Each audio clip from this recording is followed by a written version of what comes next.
Welcome or welcome back to Books with Daddy. And I'm back with the final video of October, horror month, even though I kind of read those books year round. But today I'm going to be giving my spoiler free review of Salem's Lot by Stephen King. So, this, you know, obviously is one of the classic King books. I didn't really know much about it going in. So let's get into the spoiler free review. Salem's Lot is, well, it's really about an entire town of people, but I would say our main character is an author by the name of Ben Mears, who goes back to a town called Salem's Lot that he spent a little bit of time in as a youth because he wants to focus on writing his next book about a creepy, spooky house in the town.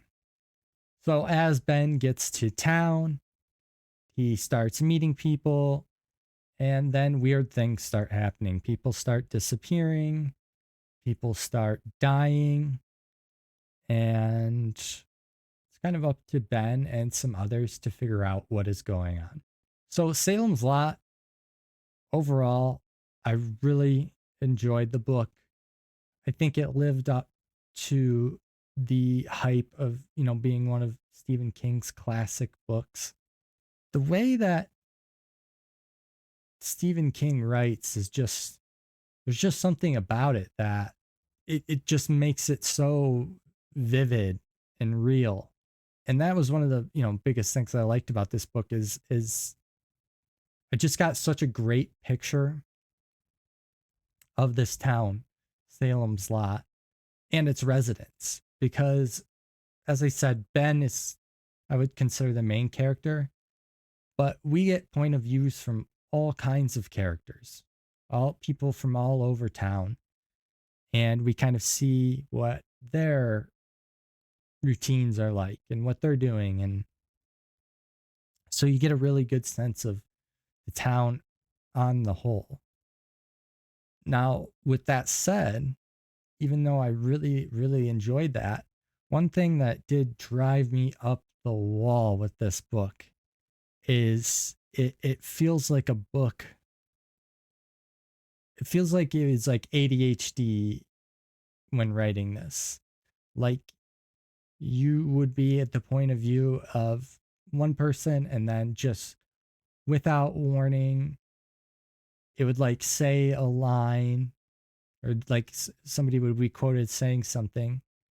And then the next line would be about a completely different resident.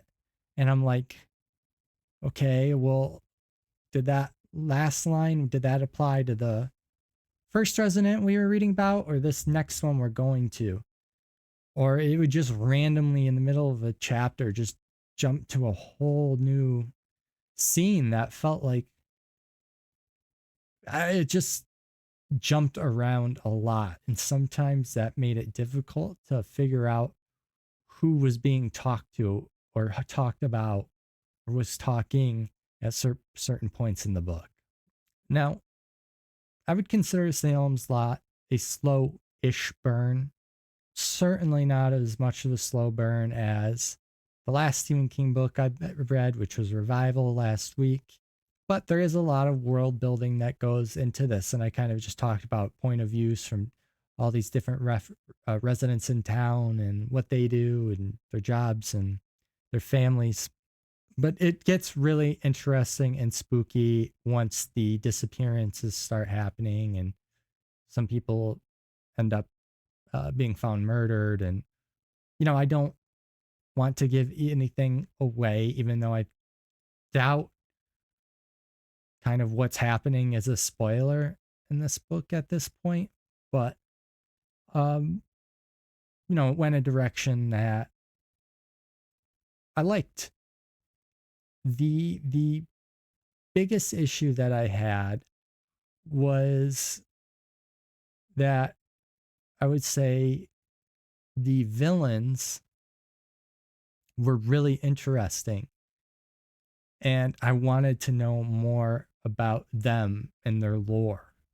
We figure out what they're doing but we don't really know why they're doing it.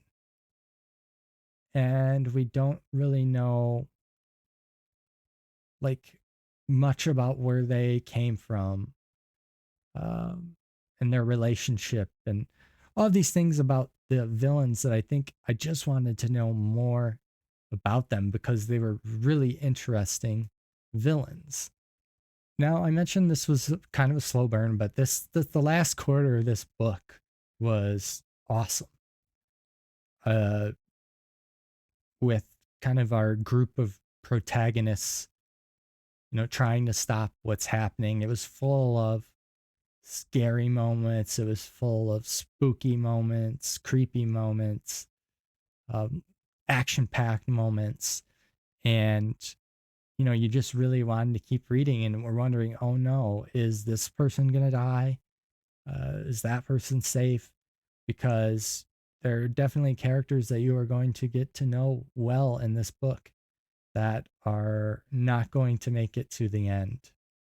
So, overall, I really enjoyed Salem's Lot. I don't think it quite gets into the eights for me. I'm going to give it a 7.8 just because it drove me up the wall so much how ADD it felt like reading the book. But with that said, super happy I read it. I'm very interested to, watching. I think like a new version of the movie came out, or like a new movie about Salem's Lot came out a couple of years ago. And I know there's been a few different adaptations, so I'm really interested in maybe trying to watch some of those. But let me know what you thought of Salem's Lot. Appreciate you watching. If you'd like and subscribe, I'd appreciate that. And I hope to see you back soon.